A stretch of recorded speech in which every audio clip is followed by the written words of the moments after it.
Hey, Zach. So talk to us. What's one piece of advice you can give us this morning? I've thought about this for a while, and it's one of those things where that's a loaded question, right? There's a lot that can go into one piece of advice. But the biggest thing that I've learned over the last, 15 years in dentistry, and the best piece of advice I could give docs and owners is to invest in your team.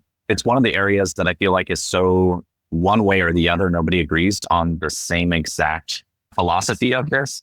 But when you invest in your team and you spend significant time and intentionality and money into getting them educated and learning, they're in turn going to work way harder for you. Gotcha. So then what's the most common misconception practice owners have about investing in their team that you've seen? Yeah. So the biggest thing is they're not going to take it serious, right? The doctor's going to invest in this. They're just going to put their money into these team members, or they might leave them after they spend all this money on training. And why those are risks that you can take and that can happen. I'm not saying it won't happen, but when you have that intentionality of saying, hey, I want you to be your best, and you take that time to meet them one-on-one and say, hey, I'm going to get you these tools and these skills to be the best possible assistant, office manager, hygienist, front desk, team lead, whatever it may be, those team members don't leave because they know that their doctor cares about them and is investing in them to be their best. Nice. Okay. So then to you, if you can give us like the first area, if we're a startup practice, what's the first area of investment you recommend for a practice looking to improve team performance? I'm going to be biased, but I'm a practice manager myself. So if the doc can invest in their office manager first and come from there down. So getting them involved in associations like ADOM, the American Association of Dental Office Management, getting them the core roots of what exactly they need to be an effective manager and an effective leader, and then also how they can work together. So I encourage the doctor to also be a member of that organization so that they can learn these tools and skills together. And then when they're more united as a team on that front, then the team underneath them can come under them and actually work together. But I'll say from, leadership down. Gotcha. So office manager, boom, all the way down. And I remember when I used to work inside a practice, it was almost like a little bit of a, what if you leave me in like a little bit and then I just invested all this money in you kind of a thing. So let's give it like a trial period. Let's give it like a year. And I guess it kind of makes sense, but I was a little lost sometimes. So what are your thoughts on that? When I say invest, ADOM's $200 a year, right? So it's a small investment for both ends. So even if the doc's not wanting to invest his own financials into this office manager for education, why not choose a book and read it together? So you can invest in your office manager and your team without spending a ton of money. You can invest on saying, hey, we're going to read this book together. It's all about leadership. And then we're going to meet once a week and we're going to talk about the chapters that we read. Hey, I just found this free CE. Let's both get in on it. And let's see if we can take something from it. So when you're investing, everybody just thinks monetarily, which that's a lot of what I'm talking about is, you need to monetarily invest, but also invest your time. It takes intentionality. I wrote a course about the 4 pillars of leadership, and one of them was called intentionality, right? And being intentional what you do and actually having purpose for what you're doing for your team members to make them want to have that buy-in. So if the doctor, especially on a startup, has that intentionality from day one, that OM is going to in turn start driving that bus and saying, hey, doc, let's do this and next. I got this and I found this for our team. We all should learn on this. I think it's going to make us a way better team, work together better, and be on the same page. So we can invest not just monetarily, but we can invest in other areas. Just taking time and being intentional, saying, hey, I care about you and how good you are at what you do in the job. I like that, man. What are some of the books you recommend then? Dare to Lead's a great one. Brené Brown is a writer of that book. I loved that one. That was like a game changer for me. Extreme Ownership by Jocko Willink is another good one. And then Gino Wickham's book called Traction, if you're looking into the EOS principles, is another great one. So those are 3 really good books. If you haven't read those and you've got an ON coming on board or you're a startup and you're trying to grow, those are 3 amazing books that you can start right off on the ground. And like I said, $15 for a book. And then it's just your time that you're investing. Yeah. Why was Dare to Lead such a game changer for you? Yeah. So Dare to Lead, one of the biggest things I took away from that book was a saying that she put in there was clear is kind.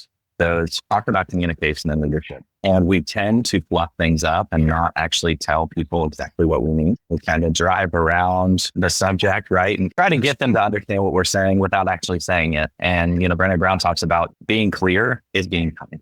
So even though it might be an uncomfortable conversation, you're being direct with that team member, saying this is exactly what I expect from you or what I want from you. And also having what she called like battles. So those hard conversations and just buckling up and embracing them and learning how to be vulnerable as a leader. Because that's another one that I think all of us leaders struggle is being vulnerable and sharing about ourselves and our shortcomings and allowing our team members to come in and understand us a little bit. Gotcha. So then give me an example, if you can, in your world of not being clear. That's common. Let's see. So you can be frustrated with a team member, say, in a system that just doesn't complete appointments or complete procedures correctly. And you can make, assumptions. You can tell the front desk, hey, just complete it. You can be frustrated with that team member and you put in a different type of barrier, like the front desk to automatically complete that for them, rather than going directly to that team member and saying, hey, I expect you to complete your appointments with your procedures correctly after every single appointment. Just go directly to the source rather than have another barrier. We tend to put things in place where we don't have to have those conversations, even though it doesn't seem hard. We do it left and right. Every single day, we create these little situations that we're not being clear about what we want. Or we'll just say, yeah, you could do that or you could do that, rather than just saying, no, this is exactly how I want it done. So just being a little bit more bold about your conversations and not shying away with what you truly want because you're afraid you're going to hurt their feelings or you're going to get kicked back. Just directly say what you want to say. Brevity, right? Brevity being simple and then at the same time, directly. Do you ever get someone say like, you know what I mean? Like sugarcoat it a little bit or season it with salt, like kind of a thing, or no? It's just. The other misconception is you can be bold and direct without being rude. You can be bold and direct without coming off not gentle. So that's one thing that I try really hard to do is get on their level and just say, hey, I noticed that you're doing this and it's fine. It's happened. We can't go back and change that. But moving forward, this is what I want from you. I just noticed there's a lot of appointments that are coming through here that are not being completed. And I want to make sure that you understand how to complete them and what we're looking for. Do you have any questions for me? And you just come on their level. So I'm still being direct. I'm just not being rude about it. And I think that's one of the hardest things us as leaders say, hey, I'm going to be direct. It's like, hey, you didn't do that. You need to fix it right now.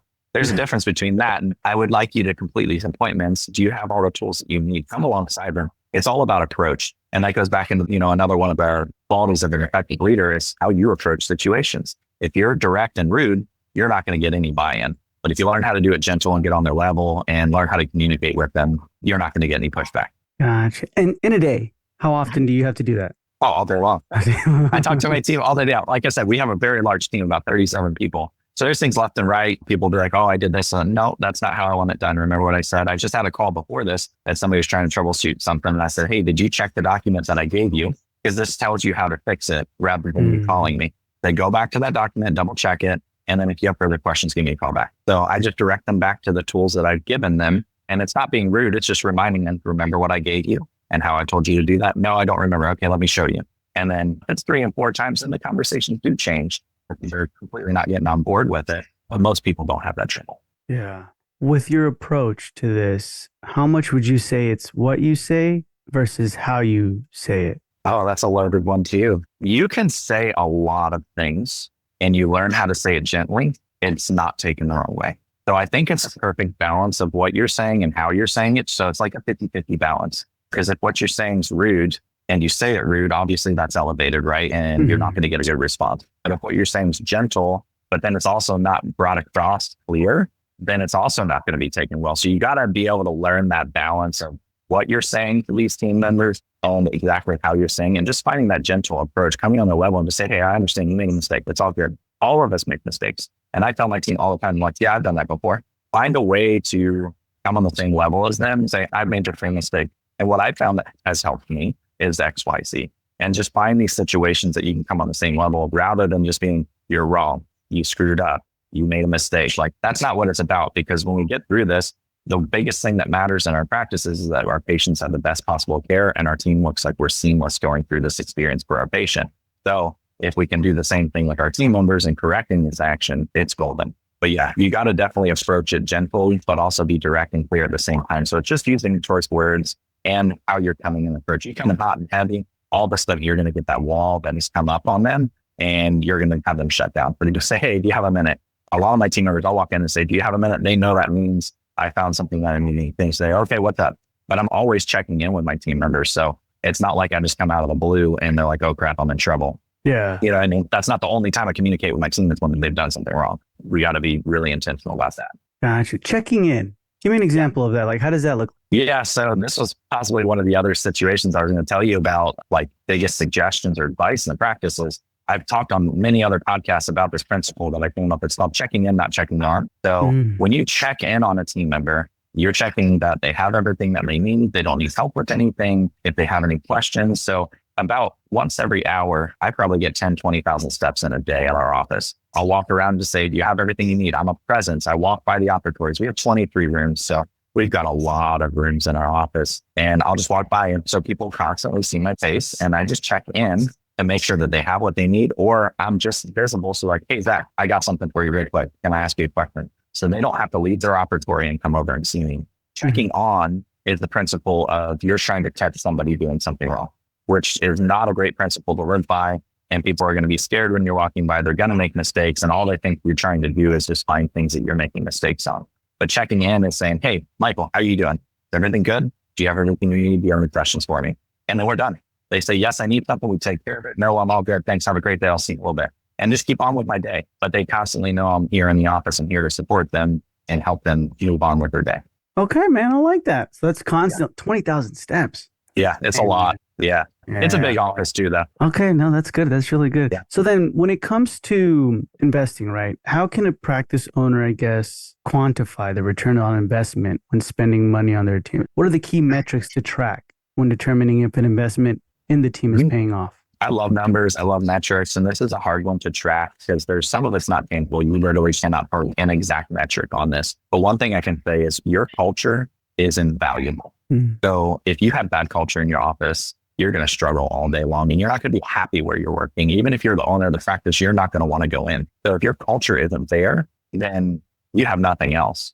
So the first thing is just judging how your team works well together by investing in them and feeling like they're valued is the first thing that I would track and trace. And then everything else is going to turn into this cyclical increase on your return on investment from investing on your team. So you're going to get better patient satisfaction. You're going to book more new patient appointments. You're going to have better treatment acceptance because the team has everything they need. They're excited about sharing this treatment with their patients. They're excited about getting patients through the door. They're answering the phones with a smile. So they have a great patient experience on the phones. They're wanting to work hard for the dentist because the dentist work hard for them. Is there ever a case, or how can a practice tell if they're overspending on their team without getting results?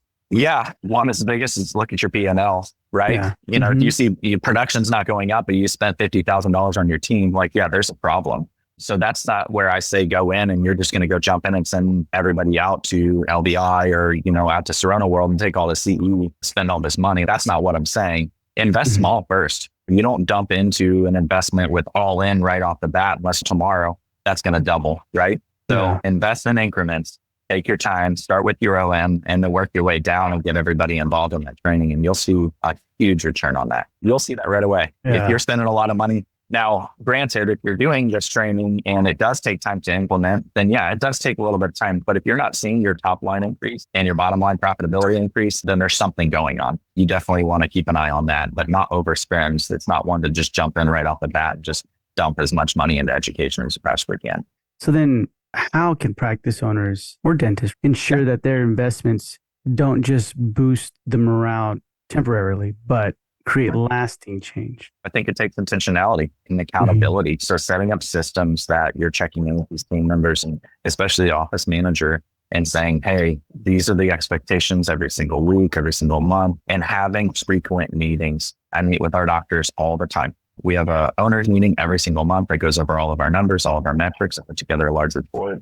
And we discuss that for 2 hours. And then I check in with our associates and just say, hey, how's everything going? This is where you're sitting on your production for the month. And we don't have hard lines for them, but I'm like, hey, look what you're doing. You're doing great this month. You already produced 120,000. This is amazing. So I like to make sure that I stay on top of accountability so that I know I'm not just going to let it ride. We put all these things into place, and this could go for any type of business, that we put these systems in place, but then we don't have any check-ins for accountability or follow-throughs or follow-ups and see how things are going. You're just like, hey, let's do this. And then I don't do anything else with it. You have to be on top of it. You have to have systems in play to make sure that you're keeping your team in check and accountable to make sure that that return continues. Because you'll just see their plateau. And in my opinion, when you hit that plateau, if you look at what that looks geographically, you're up, then you're flat.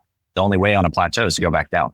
So we want to be, keep that going up. So we got to make sure that we don't plateau, keep accountable, and keep those systems in place. Break it down for me, man. Your systems of accountability. How does that look like? One that we started doing that we pushed in, the owner actually really wanted to get this going again, is taking pictures of every single patient that is attached in their chart. So when patients come in, we can recognize them by their face, and we're not having to ask them their name or to say, hey, Michael, how are you doing? And they're like, oh, wow, they know me. That's amazing. And it's something very simple, but every single day at huddle, it's like, hey, yesterday you guys took 93% of the patients' pictures. We missed 7%. Hey, great job, guys. Today we took 100% of the patients. We have that accountability system every single day at huddle. I'm reminding them it's got to be in there. And then I've also added on to the router, did I take a patient picture? It's the top right hand of the corner of the router before they bring the patient up front.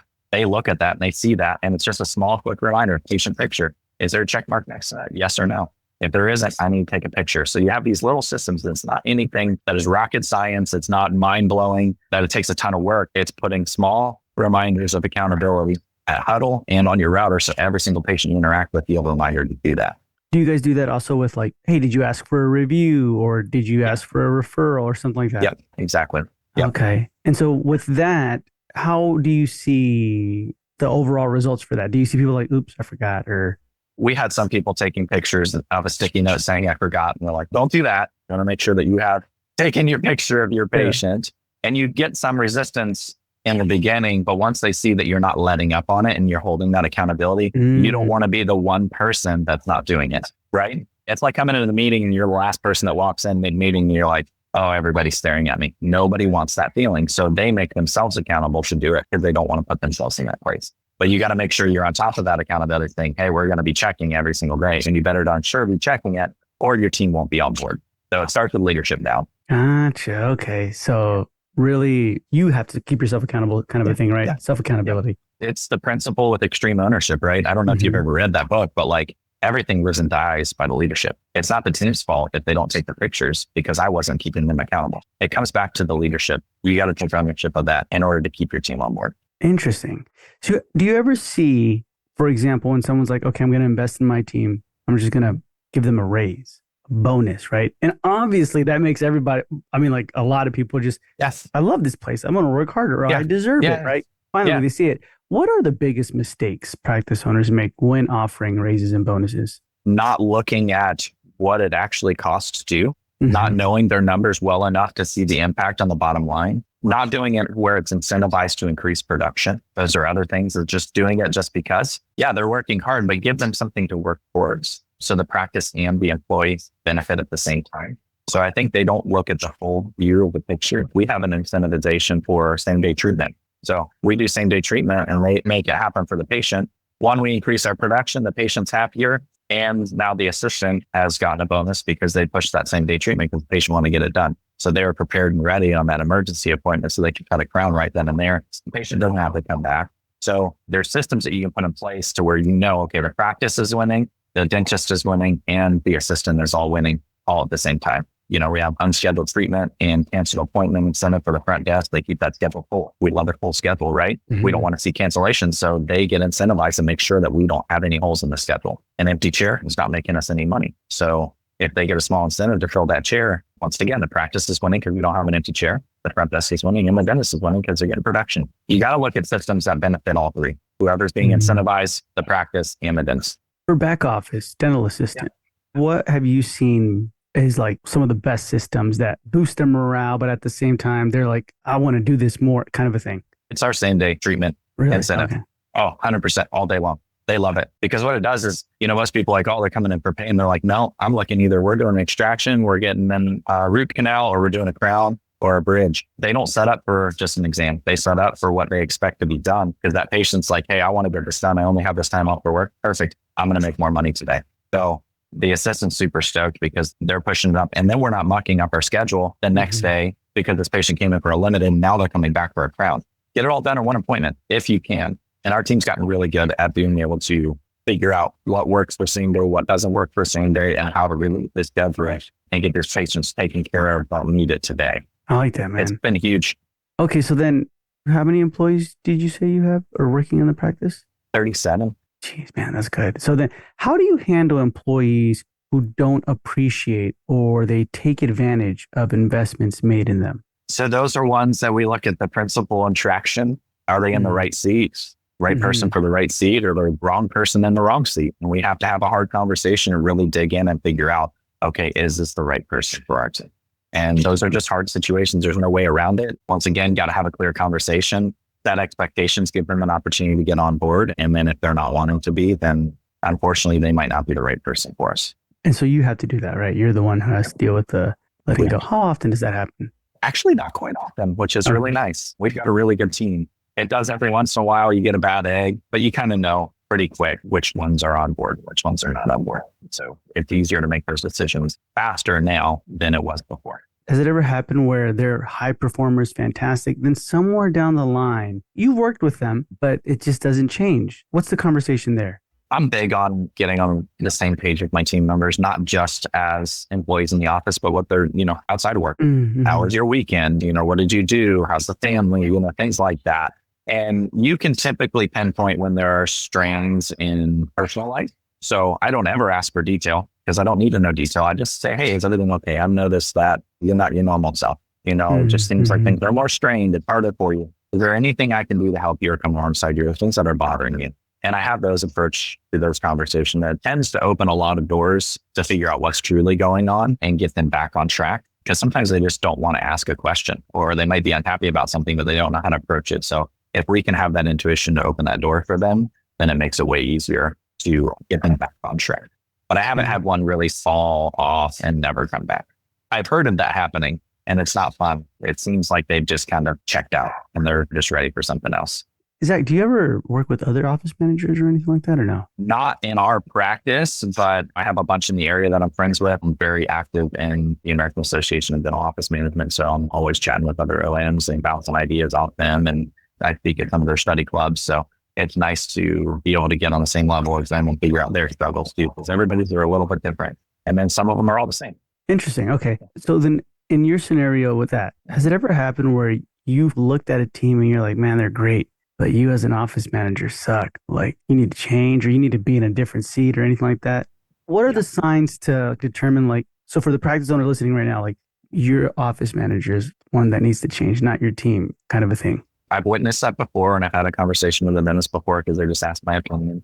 They wouldn't take ownership over mistakes. There was always excuses for why things were wrong. Their timelines not met, not accountable for anything. You'll notice right off the bat, they get stressed out over the smallest things. We need to be able to have some thicker skin, be able to endure some of the harder days. And I'm not saying that you can't get stressed out. I get stressed all the time, but it's how you handle that stress with your team and coming alongside of, no, that's not my job. That's the front desk job. That should never come out of the office manager's mouth. The office manager is in charge of everything in the office. It is your job because if your team up front is not doing what they should be doing, you need to be coming alongside them to make sure they have all the tools that they need in their tool belt. So if you're noticing those things, and docs, our practice owners that are listening, you need to look out for these signs of accountability, wanting to make your team better, and delegating. If they're resistant on delegating things, that's another sign that you're trying to hold everything in because they don't want anybody else touching anything. Delegate efficiently and effectively. So those are definitely, tactics and tools that you need to look out for. Gotcha. I like that. The delegating part. I do feel sometimes it's like, hey, I want to keep my job, so I don't want to let anybody else know what I'm doing. Anything I can delegate, I will. I want to get as much as I can off my plate. Not that I don't want to work. There's so much to do. And I have people that can handle it. I'm going to let them handle it. No, that's smart. So then you mentioned that you're stressed out a lot, but you know how to handle it, right? Under stress. What do you do for that? It's what you do outside the office. I spend time with my family. I go fish a lot. I love fishing, love being on a boat. Just finding an escape from it, right? And when I say I know how to handle it, it's knowing how to handle it around your team. To not let your stress overflow onto them, not to backlash at them or snap at them or, say things that you shouldn't say. That's where I say I know how to more so handle that, internalize it for the moment, and then be able to find something outside of work that you can find joy in and relaxed and just kind of disconnect. So mine is being out on the boat, being on the water, spending time with my kids and my wife. Nice, man. Awesome. Yeah. So then real quick, if you only had 1,000 to invest in a team, where would you spend it for the biggest impact? Honestly, ADOMs, because the cost is so low for an entire year. It's about $200 a person. And the amount of resources that you get that encompasses the whole team, you can do it in one platform. And then also, they have a really good members only forum that you can ask all kinds of questions. It's a private forum, so people give tons of responses and answers. The education portion of it in the courses, everybody can watch the same course that's a member and be able to discuss it, go over it, get CE credit for it. And it's just resource after resource after resource. If you're looking for something that's very robust, that would be the first thing that would go. That's a minimal expense. How much is it normally? If you do it through me, it's $199. I'm an influencer for ADOM, so I can get you a $20 discount, and I think it's $229 otherwise. Nice. So then if someone has no money, right, they're like, I cannot invest in anything. What's a simple, high impact investment that could move the needle or they should make tomorrow? Check in on your team. Invest your time in them. Be intentional about what you're doing and what you're saying, and come alongside your team and ask them how you can help them grow. Nice. Awesome, Zach. I appreciate your time. And if anyone has further questions, you can definitely find them on the Dental Marketer Society Facebook group, or where can they reach out to you directly? So you can go to my website, dentalomleadershipnetwork.com. That's also linked to my Facebook group on Facebook, which is the Dental Office Manager Leadership Network. My cell phone's on there. My email's on there. Feel free to reach out and ask me any questions you got. Awesome. So that's going to be in the show notes below. And Zach, thank you so much for being with us this morning. Awesome. Thanks, Michael.